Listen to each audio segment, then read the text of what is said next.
ꯑꯩꯈꯣꯏ ꯑꯣꯖꯥꯅ ꯍꯦꯛ ꯇꯥꯛꯄꯤꯕ ꯃꯤ ꯑꯍꯣꯡꯕꯒꯤ ꯃꯇꯥꯡꯗꯨꯗ ꯃꯦꯝ ꯑꯩ ꯄꯥꯎꯁꯤ ꯊꯝꯖꯔꯒꯦ ꯃꯦꯝ ꯍꯧꯖꯤꯛ ꯑꯩꯈꯣꯏꯒꯤ ꯏꯂꯦꯛꯁꯟꯁꯤ ꯃꯥꯡꯗ ꯇꯥꯗ ꯂꯩꯔꯦ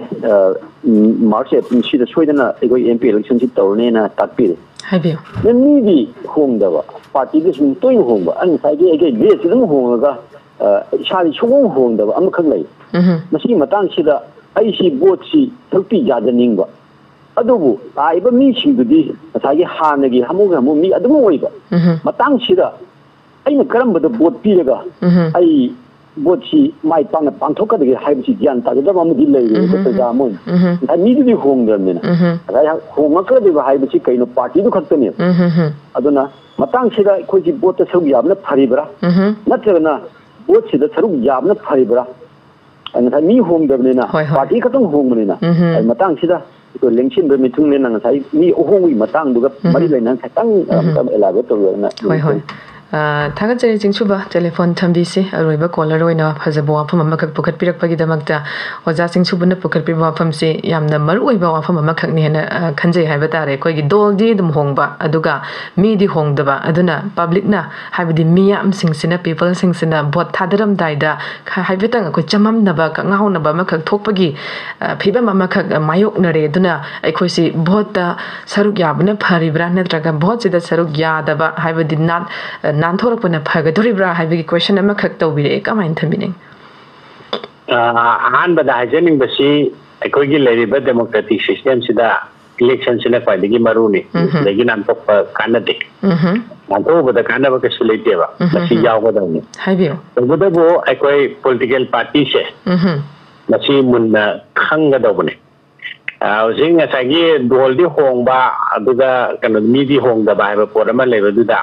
दोल सुबीसु अदुम होंगदबा पार्टी सु लेबने अदुसु कोइ तिगदम खुदमैना आई अदुमेत डायरेक्ट पंजरगे को आइना खंगजबदा हाइबियो आई बक पार्टी दुगा मई लेनेबदि नते अदुबो कना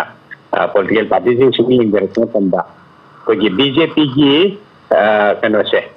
मागी मपुंगबा कनो Riba parents body Riba RSS से मसिदो चंगीबा मीसिंग सि पा होंगते अदना ngसागी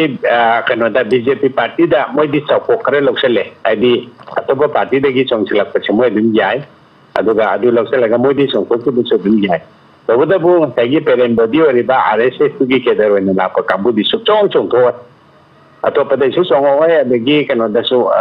करेन अतोपदसु चोंथो किरोय अदुगा मोइ लेदिबा पेंदुदा दुम लेनि मोइ अदुगुम बमीदो खनबि याय मोइदो तबदबो आइकोना मोगी नीति नियम मोगी पार्टी की फिलोसफी मोगी आइडियोलॉजी तो कोई पामबरा पामद्रिबरा मदुगी मतुंगिना कोई लेंगा से ततर मतंदा कोई तो ओजगद्रा मांगजगद्रा ना अदु खंगे दबुदि खतनी अदुना सिगी के दगी लाको मी से सो होवा दगी मो अतोपा मा कम्युनिस्ट पार्टी अनामले सीपीआई अनामले को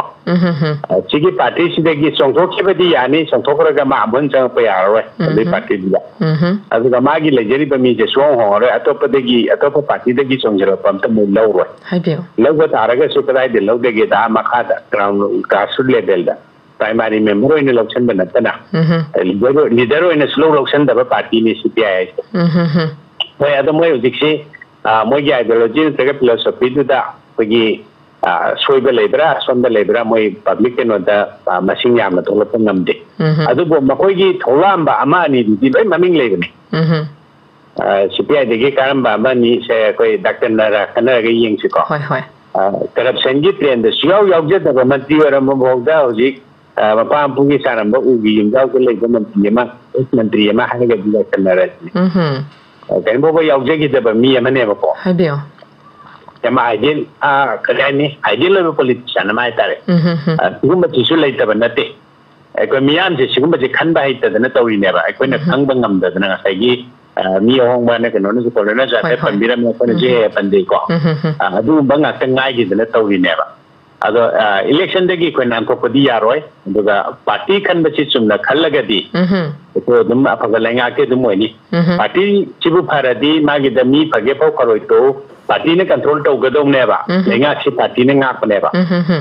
हौजिक्सी बीजेपी ने लेबा ngakपनिको अदुना अखोगी मी फनेम फबा थागलुरसु मरै बीजेपी की प्रिंसिपल दगी वांग मलानबे यातदना अखोगी एमपी जिंग पार्लियामेंट वांगांगमद्रिदो बीजेपी ने ngandबनी अखोगी एमपी दुन ngandबा नतेबा ꯑꯩꯈꯣꯏ ꯑꯦꯝꯄꯤꯗꯨꯗꯤ ꯉꯥꯡꯒꯦꯅ ꯊꯥꯒꯠꯆꯩ ꯍꯥꯏꯗꯅ ꯃꯌꯥꯝꯗ ꯑꯗꯨꯝ ꯃꯣꯏ ꯑꯗꯨꯝ ꯍꯥꯏꯖꯔꯛꯏꯗꯅ ꯍꯣꯏ ꯍꯣꯏ ꯑꯗ ꯄꯥꯔꯇꯤꯗꯨꯅ ꯉꯥꯡꯍꯟꯗ꯭ꯔꯤꯅꯦꯕ ꯄꯥꯔꯇꯤꯒꯤ ꯄ꯭ꯔꯤꯟꯁꯤꯄꯜꯗꯤ ꯋꯥꯡꯃ ꯊꯣꯛꯄ ꯌꯥꯍꯟꯗ꯭ꯔꯤꯅꯦꯕ ꯑꯩꯈꯣꯏꯅ ꯍꯥꯏꯔꯤꯅ ꯂꯩꯕꯥꯛꯀꯤ ꯁꯤꯒꯤ ꯂꯨꯔꯕ ꯇꯟꯖꯥꯁꯤ ꯌꯧꯔꯕꯗ ꯄꯥꯔꯇꯤꯅ ꯑꯗꯨ ꯊꯤꯡꯉꯗꯤ ꯄꯥꯔꯇꯤꯗꯨꯗꯤ ꯅꯪ ꯊꯣꯛꯂꯛꯑꯣ ꯍꯥꯏꯕꯅꯦꯕ ꯑꯩꯈꯣꯏꯅ ꯍꯥꯏꯁꯦ ꯄꯥꯔꯇꯤꯗꯨꯗꯤ ꯊꯣꯛꯂꯛꯄ ꯉꯝꯃꯣ ꯍꯥꯏꯕꯅꯦꯕ ꯑꯗꯨ ꯃꯣꯏ ꯉꯝꯖꯗ꯭ꯔꯤꯅꯦꯕꯀꯣ ꯍꯥꯏꯗꯤ ꯀꯔꯤꯒꯨꯝꯕ ꯈꯨꯗꯣꯡꯆꯥꯕ ꯈꯔ ꯌꯦꯡꯕꯩꯅꯤ ꯈꯪꯗꯦ ꯀꯩꯅꯤ ꯈꯪꯗꯦ ꯑꯗꯨꯃꯥꯏꯅ ꯂꯩꯈꯤꯕꯩꯅꯦꯕ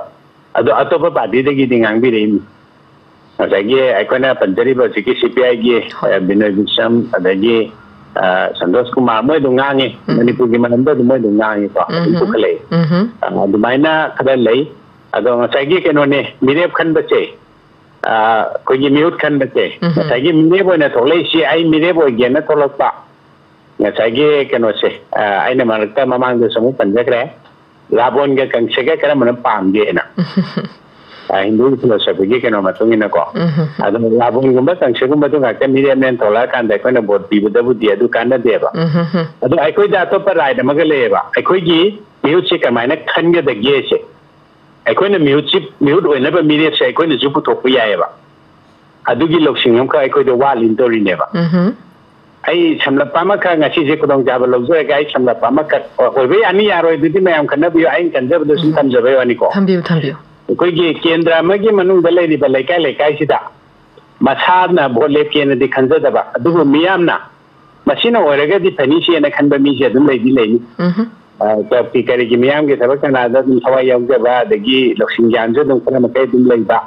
ꯑꯗꯨꯒ ꯉꯁꯥꯏꯒꯤ ꯚꯣꯠ ꯂꯦꯞꯄ ꯉꯝꯗꯧꯕ ꯃꯤꯗꯤ ꯅꯠꯇꯕ ꯍꯧꯖꯤꯛꯀꯤ ꯆꯠꯅꯕꯤꯁꯤꯗ ꯚꯣꯠ ꯂꯦꯞꯄ ꯉꯝꯗꯧꯕ ꯃꯤꯗꯤ ꯅꯠꯇꯕ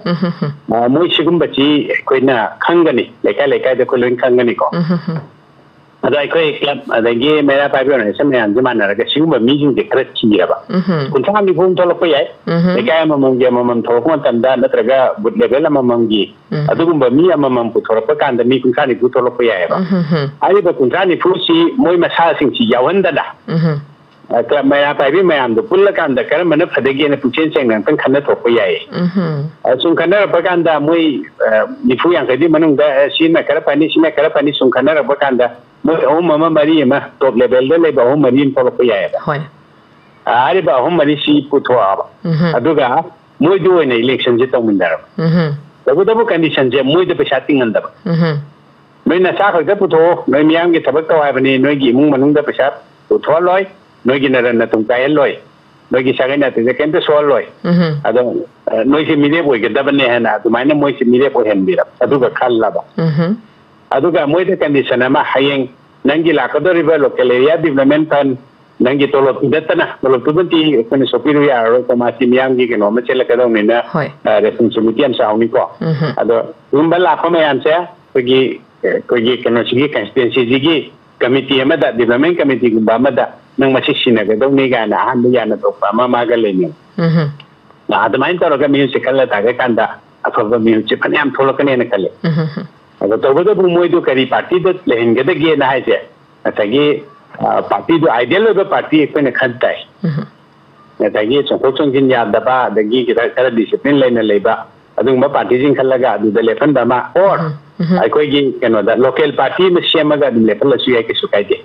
तबदबु पार्टी में यावद दिया देखो इंडिपेंडेंट सका सेमिया दे इंडियागी लेदि बसिस्टेम दिदा पार्टी में दिले गदबनी अदो पार्टी दो कोने लोकल पार्टी लेदिबो में आंसम खाजद्रे हारे सेकंड लोकल पार्टी में सेमगा तो बसु यायबा अदमाइन तौरगा तौबगी सिस्टम अमा अदुम लेनी मसिन कनोदा कोगी 1990 के मतंदा इंद्रजीत गुप्ता कमीशन नाम लेगी अदुगी रिपोर्ट बतुना इलेक्शन से स्टेट फंडिंग इलेक्शन नमक प्रपोज तौरमे अरि प्रपोज तौरगदी अखोगी पैसा पुथोपंग मरोयना बोले पंगम जदबा निहुदोदि मतिक चागदबा मयाम से मछि फंडिंग इलेक्शन से लागदी मिटिंग नमनी अदा हारि बस फंडिंग इलेक्शन से लागदी क्रॉस मयाम हंददोइनी अगे लनाय वने पुथोकबने बारे सम बारे इलेक्शन से पैसा जाने बति याम मांगलियबको अदा सि मांगलिबा मयाम से लेना कनबा यारकदोइनी तिगे अनोबरि फोनसि लाप कांदको होय अदगी मो अतोपा अखोगी PR system गाना सो proposal की system गाना सो मलेको इरो किलोबात तामगा मंगायना असिगे system से तनै अदुग इलेक्शन system गा जो लाकांद सो कोई हेन फबम युची कोई पुथोपन ngamgani अदा दुग लेरिबा अखोय दे तनरिबा system सि कनो कवे FPPT कोय fast the post है अदुगी system नसाई अखोय नसाई मकोता ꯀꯣꯂꯔ ꯈꯔꯅ ꯑꯩꯈꯣꯏꯒꯤ ꯕꯣꯏꯀꯣꯠ ꯇꯧꯁꯤꯔ ꯀꯥꯏꯅ ꯍꯥꯏꯕ ꯏꯂꯦꯛꯁꯟꯁꯤ ꯌꯥꯎꯗꯕꯅ ꯐꯕ꯭ꯔꯥ ꯀꯥꯏꯅ ꯍꯥꯏꯗꯣ ꯑꯩꯈꯣꯏꯅ ꯌꯥꯎꯗ꯭ꯔꯦꯅ ꯂꯩꯊꯣꯛꯑꯁꯨ ꯃꯥꯒꯤ ꯏꯃꯨꯡꯒꯤ ꯐꯦꯃꯤꯂꯤꯒꯤ ꯃꯤ 5 ꯈꯛꯇ ꯄꯤꯔꯒ ꯚꯣꯠꯁꯤ ꯀꯥꯏꯅ ꯑꯗꯨꯝ ꯂꯥꯎꯊꯣꯛꯈꯤꯅꯦꯕ SPPP ꯁꯤꯁꯇꯦꯝꯁꯤꯗ ꯃꯃꯥꯡꯗ ꯅꯥꯒꯥꯂꯦꯟꯗ ꯎꯈ꯭ꯔꯦ ꯅꯥꯒꯥꯂꯦꯟꯒꯤ ꯆꯤꯐ ꯃꯤꯅꯤꯁꯇꯔ ꯑꯃ ꯚꯣꯠ ꯀꯩꯅꯣ ꯈꯔ ꯐꯪꯉꯒ ꯚꯣꯠ 9ला ꯀꯩꯅꯣ ꯈꯔ ꯐꯪꯉꯒ ꯀꯥꯈꯤꯕ ꯑꯃ ꯄꯨꯂꯞ ꯃꯌꯥꯝꯁꯨ ꯕꯣꯏꯀꯣꯠ ꯇꯧꯕ ꯑꯗꯨꯒ ꯃꯥꯒꯤ ꯏꯃꯨꯡ ꯃꯅꯨꯡ ꯈꯛꯇ ꯄꯤꯔꯒ ꯚꯣꯠꯁꯤ ꯀꯥꯔꯒ ꯃꯤꯅꯤꯁꯇꯔ ꯑꯣꯏꯈꯤꯕꯒꯤ ꯋꯥꯔꯤ ꯂꯩꯈ꯭ꯔꯕꯅꯤꯀꯣ ꯑꯗꯨꯅ ꯚꯣꯠ ꯌꯥꯎꯔꯣꯏ ꯁꯤꯄꯨꯗꯤ ꯀꯔꯤꯝ ꯀꯥꯟꯗꯦ ꯑꯗꯨꯝ ꯀꯥꯐꯝ ꯊꯣꯛꯄ ꯑꯃ ꯑꯗꯨꯝ ꯍꯦꯛꯇ ꯀꯥꯈꯤꯅꯤ ꯑꯗꯨꯃꯥꯏꯅ ꯑꯃꯈꯛ ꯚꯣꯠ ꯑꯃꯈꯛ ꯐꯪꯉꯁꯨ ꯑꯗꯨꯝ ꯀꯥꯕ ꯌꯥꯕꯒꯤ ꯄꯣꯠ ꯂꯩꯕꯅꯤꯅ ꯑꯗꯣ ꯂꯩꯕꯥꯛ ꯈꯔꯗꯗꯤ ꯁꯤꯒꯤꯁꯤ ꯂꯩꯇꯦ ꯈꯨꯗꯝ ꯑꯣꯏꯅ ꯑꯩꯈꯣꯏꯅ ꯍꯧꯖꯤꯛ ꯂꯥꯟꯒꯤ ꯀꯩꯅꯣꯗ ꯃꯃꯤꯡ ꯌꯥꯝ ꯐꯖꯅ ꯇꯥꯔꯤꯕ ꯆꯥꯠꯁꯦꯀꯣ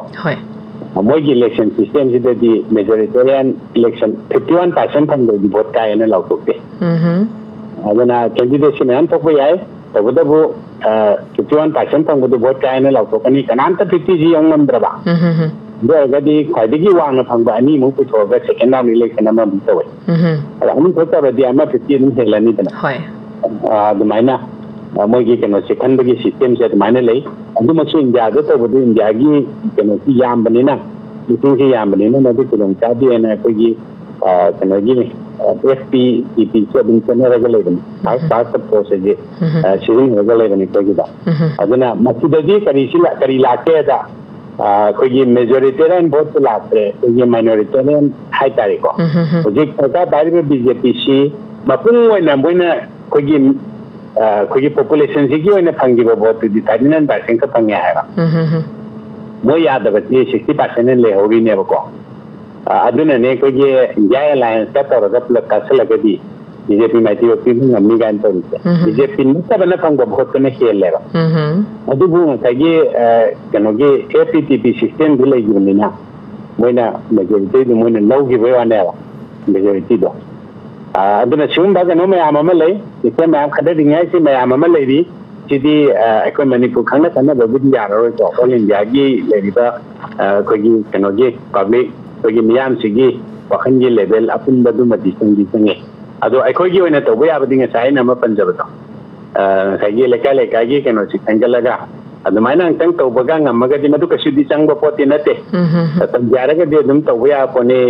केंद्र अमदे हतु चांगे दुम तौया पोने बको अदुमाइन तौरगा दि अखोय अफबा म्यूसि लाकनी अदुगा अफबा म्यूतु लागा दि खरदो रसु अखोयगी थोइबा कनो मयाम जे साफरकनी